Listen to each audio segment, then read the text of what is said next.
I'm only 40 years too late, aren't I? Oh well, let's speak to someone who was there. Rusty! It's Rusty here. And yes, I was one of those on the balcony. Hope everyone has a great day. 40th anniversary. See you later. Okay, it's time to review episode 3 of Who Dares Wins. This week's episode was called Oppos. Now, Oppo is a Navy word for mates, okay? Your Oppos. The geezers, the girls, the guys, your buddies, the people you're going to be knocking around with, the people who ultimately will have your back when a push becomes a shove. The people who could save your life, all right? Oppos, massively important word. And this episode really was encompassing teamwork, looking at how people could behave together. Because Special Forces soldiering is very seldom done completely on your own. It's usually in a small team. And you have to be able to get on with people. Even if you don't like them, you have to be able to get on with people. And I think somewhere, slightly through the show, Jay was on about, I've worked with some proper, you know what he said, don't you? Do you know what I mean? And it was Foxy made me laugh, because Foxy's trying not to laugh. He knows the score. He knows the score. So let's crack straight on then. What was the first thing that happened in this show? Let me put my phone down. The first thing that happened in this show, then, they got them up, they messed them about a little bit, but then it's out for the forward abseil. As teams, you're going down, it's a bottle job. You can talk each other into things, as well as you can talk people out of things as well. You know how it works, don't you, okay? So it was really interesting to see the teams working. Most teams did okay. The team that surprised me was Locksmith. Locksmith's proper up for it. Can't click on every trip, he's straight into the rope, boom, he's off, he's ready to go. Oh, and then, he ain't there, is he? Fash ain't there. Talk about a cliffhanger for the advert. Cliffhanger being the operative word, he was there, wasn't he? Didn't want to move. He'd gone stiff. Don't want to do this. Now, his teammate, his Oppo, tries to talk him into it. He ain't having none of it. He ain't having none of it. And he walks, he comes off the show. Now, I thought that Fash was quite weak last week. He's older. He's going to struggle. At 54 to be doing stuff like that, fair play to him. He's run his course of action. Just a bit too much for him. But what did stand out to me straight away with this was you're dealing with celebrities. You're dealing with people who are used to being in the limelight, all right? And this was summed up no better than when Ant turns around to Fash and goes, "Can I have your number?" And Fash goes, "Have you got a pen?" "A pen? No, I don't want your phone number, mate. I'm taking your number. You're going home. Off you go. Get yourself on the bus, see the doctor, and cough." You know what I mean? All right? And it just again highlighted celebrity. All right? They're outside of their comfort zones. They're outside of where they normally are. They're not the main attraction. They're not the main event. And they've been put in their places perfectly. All right? And that just showed out a million miles there. So the teams then. Let's have a look at a couple of the teams in particular. Impressed again massively with the dancing fella. What's his name? I did take it down. Brendan. All right? And him and Helen came first on that yomp they did with the old, with the logs, yomp, tab, whatever you want to call it. March, to people who don't know what it is, right? They took the logs, they came in first. They're looking strong. He's looking strong. He's as fit as a butcher's dog, isn't he? Absolutely awesome, all right? So, you've got them coming in first. The team that could be doing so much better is Joey and the girl, number 7, Laura. That's the one, Laura. Okay, so they could have been doing so much better. They're both proper athletes. They're both fit, they're both young. But they're rubbing against each other for some reason. And it's showing up. And even the others are looking in going, you're not doing yourselves any favours. They're not working together. Whatever their dispute is, whatever their beef happens to be, they need to drop it. They need to leave it in the locker room. And when they come out, they need to work together. And they got sort of like a public warning, all right? They chopped the other lass out at the end. They got rid of the other lass at the end. And they got 2 of them, okay? They didn't take the numbers off them, but they were close. They were close. So a bit on a final warning there for Joey and Laura, and they could be doing so much better, and I'm sure they will. So plenty to look forward to from them. The DS decide they've got to get rid of somebody else, okay? And they instigate Carl. And Yasmin Evans is the one who goes. Now, personally for me, I thought she looked quite weak. She looked very out of place on a few of the things she did. And she definitely looked like she was struggling. A valiant effort again, but not quite going to make the cut. Okay, on the team side of things then, what have we learned from this episode? Well, we've definitely learned that no matter who you are and what you are, there's no I in team. Team is something that does exactly what it says on the tin. You need to be a team to operate successfully, and you need to leave whatever beefs you've got wherever they lie and get together for the good and benefit of what we call the bigger picture. Alright, a great episode again. Looking forward to the next episode. I haven't got a clue what they're doing next week, but I can't wait. Until then, who dares wins? And we'll wait until the next one drops. Right, let's move on. This is the 5-minute part of the show, which is always my favourite, because at the end of it, I'll get to trough something that's really nice. This week, we're going to do macaroni and cheese. Traditionally, this is a dish that was made from leftovers, and don't forget, with the lockdown theme in place, we need to be using everything we've got in the cupboard and in the fridge. We don't want to waste nothing. This is perfect for that. Alright, I'm going to give myself my traditional 5 minutes. There we go. 5 minutes on there, starting from here. I have put the pasta on straight away, and we've got a small pasta, so it will boil and bubble away as quickly as possible. Okay, right, rings are already going. What I'm going to do is I'm going to get this butter, okay, and I'm going to stick it straight in here, and I'm going to melt down the butter and put some onions in there, all right, and stir them in. At this stage of the campaign, if you had some chopped up bacon, you could put it in there. If you had anything else you just wanted to get rid of, chopped up, which you think would be nice in a macaroni and cheese, and that could be anything, stick it in there. It ain't a problem. It's totally up to you. So this is going to melt nicely, this butter is, and I'm just going to get these onions to the point where they're like, you know when you go to the hot dog fan and they're all soft and sloppy and they go on your hot dog and it's like, oh, I'd love a bit of that. Well, that's what we're going to do here, all right? So they're ready to go. We can stuff them in now, all right? And there we are. This process is going to take a few minutes, all right? It's not going to be done straight away, especially on the stove that I'm doing it on today outside, which might not be chucking out quite as much heat as what you could get from a stove indoors. It doesn't matter, alright? 5 minutes, más o menos, as they say in Espanol. Más o menos, more or less. There we go, but Spanish lesson going on today as well. So we're in there, and as you can see, now, it's all melting down nicely. I'm just going to explain the rest of the process as this goes on. As soon as this is good, I'm going to stick some flour in. Not too much. We're going to bunch it all together, alright? And then we're going to turn in some milk until we've got a nice sauce, add the cheese, stick it all together, get the macaroni, we're done. Sounds good. Let's see if it can be done in 5 minutes.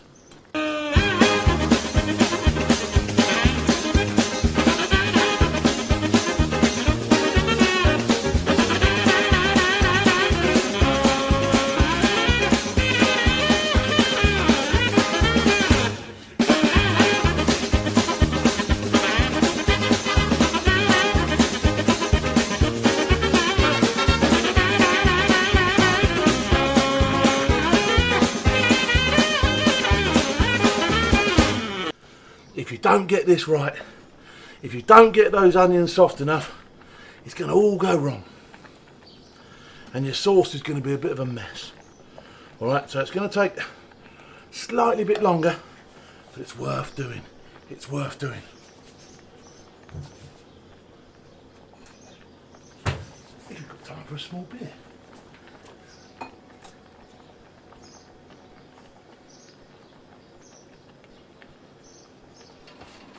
Go. Head like Humpty Dumpty, but it will sort itself out.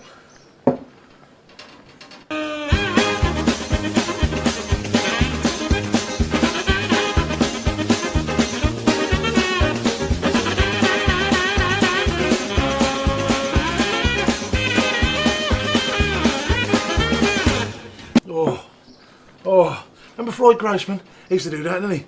He used to get absolutely off his trolley in one show. I've only got 5 minutes to get off my trolley.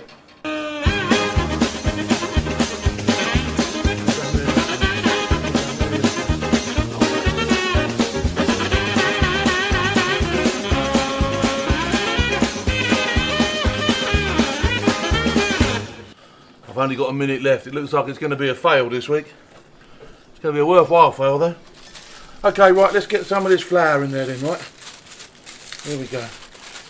Start getting a little bit of flour in. There we go. The flour will go in, and you're looking to get a different consistency now. You want to go away from the soft consistency, and you want to get it so it's all like just lumping together. It's quite a minging old mix really, to be honest. And a little bit more flour in there. Alright, there we go. Don't be scared of the flour, but don't overdo it either, alright? So there we go, here we go. Now we're getting there, now we're getting somewhere. And if you look at the consistency of that now, all right, have a look at that consistency, I'm sure you can see it from there, all right. Probably need just a little bit more flour, all right, and then we're going to get some milk. There you go, that's busting down lovely now. Top of the beet drops. Oh, we've done the 5 minutes, haven't we? But it don't matter, all right? I'm in no rush, because I'm on the lockdown special. I've got afternoon if I want. There we go. Right, okay, so we got it to that nice, where it's just going lumpy, all right? Now I'm going to stick some milk in. Stir it in, and then when I get my thing to the consistency that I want, all right, when I get my sauce to how I like it, all right, that's when I'm going to bust the cheese in. Now I've got offcuts of cheese, and like I say, traditionally this was made with offcuts and just pieces of cheese. So I'm literally going to start grating that in there. Right, so the more you put in, the more flavour you get. The more flavour you get, the better it is. The better it is, the more you'll want. You see how it goes, can't you? Here we go. Okay, let's drain this off then. Let's speeden the whole process up. Spooning it's no fun. There we go. Give that a good shake. Beautiful. Beautiful. A good old shake. There we go. And then we go. Yeehaw. Right, now we've got it in there. Just got to make sure it's all coated. And all right, we've run out of time here today. But I've got macaroni cheese that's to die for. Alright, the beauty of this now, okay, I've stirred all that in. There's your macaroni cheese, look. Okay, if I wanted to now put that in the bags, right, the freezer bags, remember, zip them up, take that into the field with me and heat it up again in my cup of tea water, I can do it. The world is your oyster, alright? But there you go, macaroni cheese. Only one thing for it now. What do you remember from last time? You know, find the biggest spoon you can, and half decent sized bowl. Get a load in there like that. Look at that. Look at the way it just breaks away. Oh, this is nice. There you go. Nice good sized bowl of it. And then, oh, that is to die for. That is to die for. And like I say, you could use any cheese with that. You could use your big old stinky ones from France. You could use your strong red Leicesters. You could use anything you like. Camembert. And that really is coupled with the onions. How nice is that? Cheese and onion macaroni cheese. Oh, oh, oh. And like I say, if you wanted to, you could put bacon bits in there. You could pep it up, you can pep it down. You can dress it up and dress it down. Cheers. I'll see you all later on because I'm off to eat it.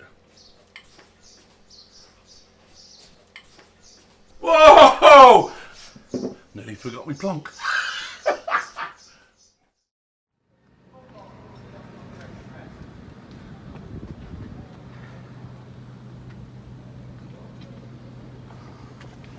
Behind me and around me, some of the fiercest cat badgers in the world, and I'm extremely proud to have worn a couple of them. You'll probably guess which ones. Today, I'm at AFC Harrogate, Army Foundation College that stands for, and it is a tremendous facility. They basically take youths from as young as 16 years old, the only place in the world to do so, and turn them into soldiers. And not only that, they give them life skills, skills that they can use everywhere on this planet for free. It's an absolutely superb place to be. We're going to have a butcher's around today. I'm on the square at the moment. I should probably stood to attention or marching at least. But I've got the CA's grace. I can go where I want. So we're going to have a butcher's around camp. We're going to have a look around. And I'm going to show you how it is to be a junior soldier. The first place I went in was the assault course. Now nothing conjures up military training more than the image of soldiers bundling over an assault course. And it is a great facility. And most camps have them. Let's go and have a look. Behind me, the assault course, the foundation of fitness, a place where you can come, swing about, have a great time, all right, and get fit at the same pace. It's a superb tool, and the young lads and ladies will be put through here. Might be a bit daunting at first, but it's never too much. It's a great thing to have. There you go. It's a few years since I've been on one of these, I can tell you. But if I was still young and I still had my Bergen on and my fighting order, I'd be throwing myself up there and back again. Absolutely top thing. What a great way to spend your day. Teamwork. Hugely important. I can't overemphasise enough how much teamwork comes into play. And one of the best places you can learn is on the assault course. And in particular, the 12-foot wall. Because if you don't work as a team, you'll not be getting over it. So come out and watch us at this one. There you go, so that's where it's at. Teamwork. You can see them there tackling the big wall, working as a team together. It's a great thing to see. It really is inspirational. And all those kids are going to get so much out of this foundation, it's unbelievable. And they don't even know it yet. They just got to sit back, relax and enjoy the ride. It's awesome. Come on! There we go. I'm not going to get in the way here. This is serious effort going on here. What a great thing to see. Privileged to be here and witness it. Soldier A's at the top of the wall, Soldier B's at the bottom, throwing up Soldier C. Now Soldier C and Soldier A on the wall, and they're going to get ready to receive Soldier B, who's now being dragged up. There you go, again, look at the way the DS are getting involved here. They're overseeing everything, and obviously the troops are watching on. Soldier C's up the wall now, there you go, up you go. It's all over. What a great bit of kit that was, well done. We caught up with a friend of mine, Mike Chadwick, at the gym. Now, in my day when I trained, you just got a pure, full-on thrashing everywhere you went. War face! Sir, you got a war face? Ah! That's a war face! Now let me see your war face! Thrash, beast. Mark time! Stop! Up, down. You know the score. It was an absolute beasting. But Mike, he's turned the whole thing on its head. And I'll tell you what, he's turning out some great results through what he's done. Come and listen to what he's got to say in the gym. Gym with my old mate here, Mike Chadwick. He's going to explain a little bit about what these kids are going through, but I'm telling you now, it's a science. So the science behind it is the fact that prehistorically we would teach and instruct these junior soldiers in a traditional way where we solely look at chronological. So we look at it in an age. Now what we need to do is look at it in a biological sense. Some junior soldiers 16 have a younger body age, some 16 have a higher body age. It's called peak height velocity, peak weight velocity. So what we do, we individualise everything. We look at their bodies, we look at where they are maturational status, we look at where they are with what training age they're at, and we train them accordingly. So every single junior soldier you can see there, their 1RMs have all been worked out, their max aerobic speed, looking into metres per second has all been worked out, so we know everything. And we train them accordingly. So we can pause, we can periodise training throughout, and that's how we work it. So all of these are getting a very holistic, science-bred approach to optimise human performance. And moreover, nobody's going to get broken either. No one's going to get broken, so musculoskeletal injuries are going down significantly, pass rates going up significantly, and not only are we training these guys now for 3 to 4 years, we're extending the careers for the full 22 years of their career. There you go, from the horse's mouth. This is seriously decent training. On the camp, there's a 25-metre range, where soldiers can go and learn the very fundamentals and the basics in a safe, contained type environment before they're let out looses on bigger and better ranges. Come and have a look at the 25-metre range. I think I might be able to remember a thing or two. We go then, the 25-metre range. This brings back some memories. Position and hold must be firm enough to support the weapon. The weapon must point naturally at the target without any undue physical effort to the firer. Sight and alignment, i.e. aiming, must be correct at all times, and the shot must be released and followed through without disturbance to the position. There you go, I still got it, ain't I? Pick up the log! Those dreaded words. Why do we do it? Battle PT. Well, the simple fact is, you don't see many people cutting around the battlefield in their shorts, their gym shoes and their vest, do you? It just wouldn't work. You've got to carry loads of kit, you've got to have your backpack, you'd be shoveling things, you'd be doing this, you'd be doing that, you'd be doing the other. And all of it is done in your working or fighting order, okay? So, we caught up with some troops doing some battle PT. The reason they're doing it is to condition them to be able to carry out duties on the battlefield. Awesome. Behind me, stretchers, and my favourite friend of all, Mr. Log. Who don't love a log? You know I like them, don't you? So behind me is the gym and troops this afternoon waiting to go out and do some battle type PT. This is sort of like core stuff that's got to be got right. But I've always said to all the young troopers I've ever come across, if you're fit, if you keep on top of your fitness, it's one less thing you have to worry about. And worrying about fitness is hideous. So keep yourself on top of it and you'll be in like Flynn. Seriously.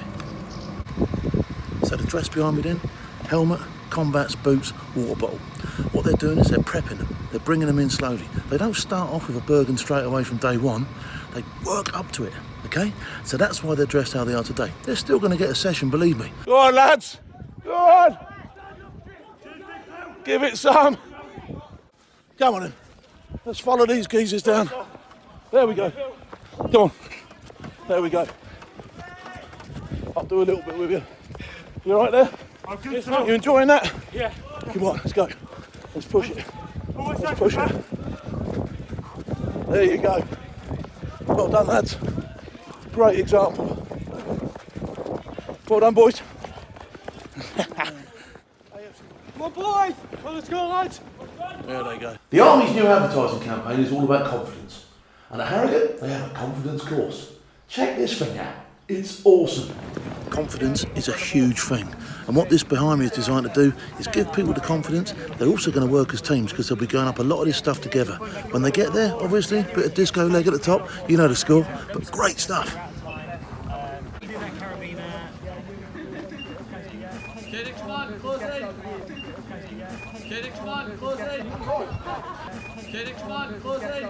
Hey, say something. Hi. Hey!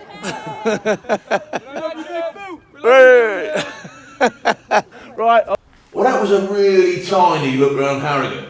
I've got to tell you, I had a great time there. I didn't have long. I'm hoping to get down there again after lockdown.